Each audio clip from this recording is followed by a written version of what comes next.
Okey, kabajamtootaaf jaallatamtoota keenya har'a kan inni isin agarsiisu YouTube chaanaalii bara 2024 karaa salphaa ta'een akkamitti akka bananidha jechuudha. Na hordofaa. Akka irratti maal gootanii YouTube appii seentan jechuudha. YouTube seentanii YouTube erga seentan booda haala kanaan isinii fida.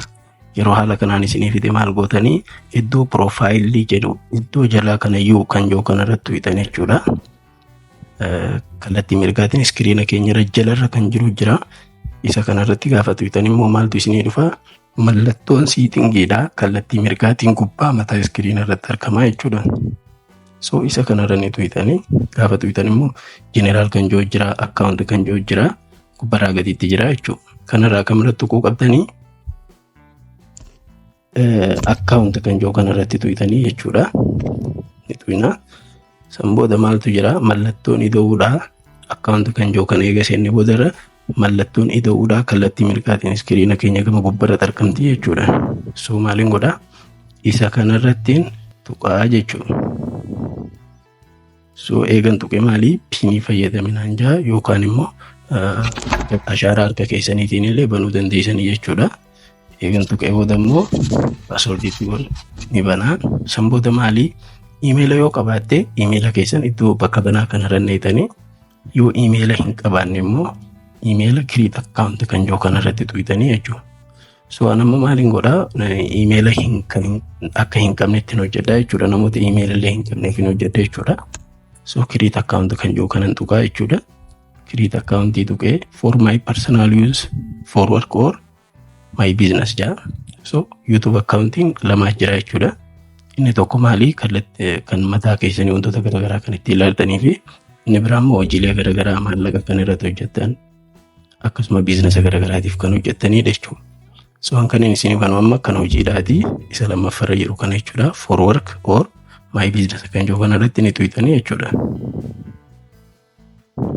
Erga tuqxan maqaa keessan first name jira, last name maqaa duraatii fi maqaa lammaffaatti neexan. Fakkeenyaaf Meeraa jee last name immoo teknoolojii jee banaa jechuudha. So birthday fi enter your birthday and gender jaa. Saala keessanii fi dubartii yoo taate dubara, dhiira yoo taate dubara, akkasuma birthday jechuudha. Keessanumatti neexan anuseetuma akka saampilatti kanuma natti toletti naqaa jechuudha. Bara 2002 akka Awurooppaatti barreeffamedha waan ta'eef of eeggannoo godhuu qabdanii jendarii meelaa godhu. San booda maaliin godhee eegan foormii kana guute booda neekistiin jedhanii jechuudha. Kunoo neekistii tuqee so maaltu jira? Iimeelota kana keessaa na filachiisa. Iimeelli lamaan dhiyaate kun yoonii fi akka ta'u ta'ee yoonii fi isinitti tole lamaan kana keessaa akka feetan miitanii filattan jechuudha. Kan itti aanu irratti immoo iimeelli itti aanu kuni yoo lamaan kunillee isin hin taane create your own Gmail address kan jiru iimeelli sadaffaa ofiif kan biraa filattanii jechuudha. So amma lamaan kana keessaa akka takkaffaa naa ta'ee jiraan irratti hin tuqaa jechuudha. So amma paaswordii na gaafata. Asitti maal gootanii paaswordiin keessan maal ta'uu qaba? Takkaffaa qubee guddaa, itti aanu qubee xixiqqaa annaa siimbooliidhaa fi lakkoofsa qabaachuu qaba. Fakkeenyaaf takkaffaa irratti keegaltan qubee guddaan eegaltanii isatti aanu immoo lakkoofsa xixiqqaa itti aansitanii san booda qubee itti maktan. San malee maasis jidduutti siimbool yookaan immoo mallattoo maslaalaa, mallattoo endattuu urjii kana kan feetan itti naqxanii jechuudha. So an kan inni itti naqu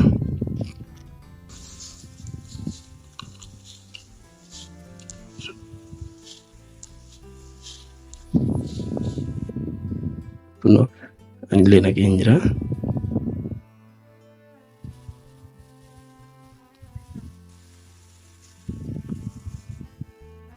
Suunuu banaa jira jechuudha. Lakkoofsa keessan kan feetan asitti bantanii jechuudha. Lakkoofsa keessan itti naqachuu qabdanii lakkoofsa keessan itti barreessaa. Phone number kan jirutti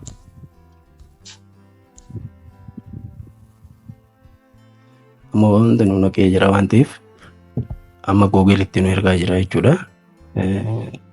Asitti maali egaa peejii kanarra geessan next kan jiru kana tuqxanii jechuudha. Ammallee ni tuqna. Kunoo kanneen gubbarraa amma gaditti dubbisuun isinirraa hin eegamu.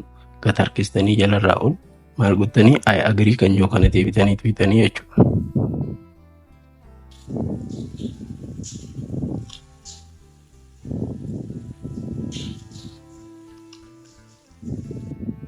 So nu banaa jira.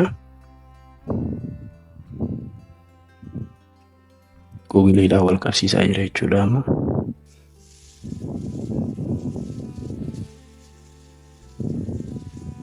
Kunoo banamee dhumee jira jechuudha. Kunoo naaf banamee dhumee jira jechuudha. Maaliin godhaa M6 jala kanarra jechuudha. Iddoo reefan tanaa iddoo piroofaayiliidha. Kana harka mirgaa iskiriina gama mirgaa jalarra kan jiru batanii bira ni tuyinaa. Gaafa tuyinuu akkanatti jira. Kunoo naa banee jira jechuudha. Meeraa teeknooloojii jaa.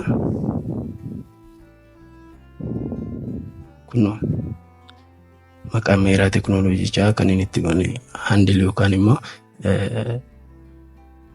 akka linkitti kan inni naaf kennu jala jira. Picture itti godhuu barbaadan as tuwitanii iddoo kana iddoo mallattoon fakkii jirtu kana tuwitanii irraa jijjiirtanii kanaan jijjiirtan jechuudha. Isa kanammoo eega akkanatti uumtan boodara jechuudha. YouTube chaanaalii maali chaanaalii godhuudhaaf amma kun YouTube akkaawuntiidha. Gama chaanaalii jijjiiruuf create channel kan jiru jala jira jechuudha. Create channel kan jiru kanarra tuwitan steppiidhuma hin tuqaa. So maali ammaan tana chaanaalii naatee jira jechuudha. So maaliin godhaa asitti waan hin fedhan itti search godha fakkeenyaaf YouTube keenya search godha.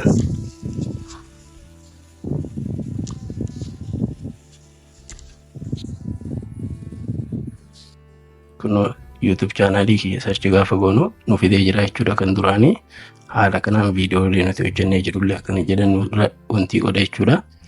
Kanuma bakka YouTube chaanaalii banuun dura gaafa piroofaayila bantan iddoo dhumarraa sanitti gama chaanaalii jijjiiruu keessan hin dagatin aadaa isteeppii dhumaa kan isin garsiise. Galatoomaan jaa yeroo gaarii qabaadhaa.